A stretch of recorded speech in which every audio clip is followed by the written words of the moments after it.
दोस्तों, ये कहानी आपको अवश्य ही सुनना चाहिए। कभी कभी हम भी हमारे गृहस्थ जीवन में कुछ छोटी गलतियों के चलते बहुत बड़े निर्णय ले लेते हैं, जो जिंदगी भर हमें पछतावे में डाल देते हैं। इसी पर आधारित ऐसी ही एक कहानी आपको सुनाते हैं। शादी के 3 साल हुए थे और एक दिन पत्नी के मन में ख्याल आया, क्या होगा अगर मैं अपने पति को छोड़कर चली जाऊं? पति का रिएक्शन क्या होगा? फिर वह क्या करेगा? इसी विचार के चलते पति की परीक्षा लेने के लिए उसने एक चिट्ठी लिखी। उसने लिखा, आपके साथ रहकर बोर हो गई हूँ। मुझे अब इस गृहस्थी से कोई लगाव नहीं है। मैं तुम्हारे साथ एक पल भी नहीं रह सकती, इसलिए मैं तुम्हें और इस घर को छोड़कर जा रही हूँ। उसने वो चिट्ठी टेबल पर रखी और खुद बेड के नीचे जाकर छुप गई। थोड़ी देर बाद पति ऑफिस से घर लौट आया। उसे घर में अपनी पत्नी कहीं नहीं दिखी। फिर उसकी नज़र टेबल पर रखी चिट्ठी पर पड़ी। चिट्ठी को उठाकर उसने पढ़ी। थोड़ी देर तक बिल्कुल शांत रहा, कुछ नहीं बोला। फिर उसने उसी चिट्ठी में पीछे कुछ लिखा और अपने मोबाइल में गाने बजाकर जोर जोर से नाचने लगा। फिर उसने अपने कपड़े बदले और अपनी एक फ्रेंड को फोन लगाया और कहने लगा, मैं आज आज़ाद हो गया हूँ। मेरी बीवी को आखिरकार ये एहसास हो गया कि वह मेरे काबिल नहीं है, इसलिए वह खुद ही मुझे छोड़कर हमेशा के लिए चली गई है और मैं अब आज़ाद हो गया हूँ। तुमसे अभी सामने वाले बगीचे में मिलना चाहता हूँ। फटाफट वहाँ आकर मुझे मिलो। ऐसा कहकर पति घर के बाहर निकल गया।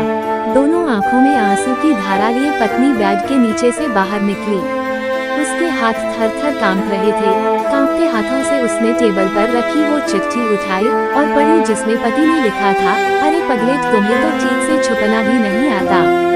बेड के नीचे से तुम्हारे पैर दिख रहे हैं। तुम जल्दी से गर्मा गर्म चाय बनाओ, मैं सामने की दुकान से बिस्किट लेकर आता हूँ।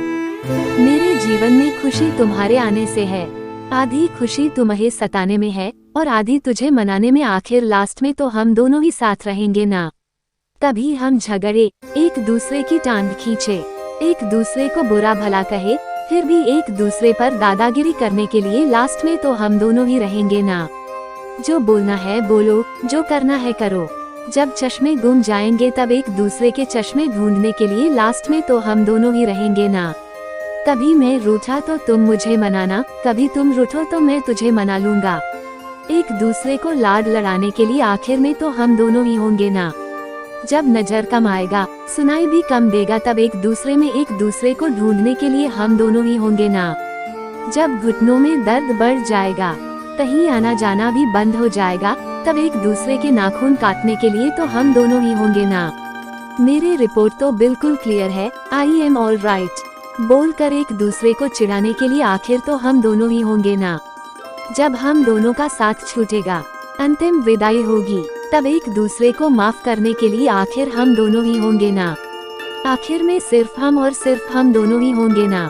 दोस्तों, कहानी खत्म होते होते बीवी का रो रो कर बुरा हाल हो गया। उसे पता चल गया कि उसका पति उससे कितना ज्यादा प्यार करता है। आप भी सच सच बताना, क्या इस कहानी को पढ़ते पढ़ते आपकी आंखों में भी पानी आया या नहीं? दोस्तों, आपको ये कहानी कैसी लगी प्लीज कमेंट बॉक्स पर लिखकर बताएं और इस वीडियो को लाइक शेयर करें और हमारे इस चैनल को सब्सक्राइब करें। धन्यवाद।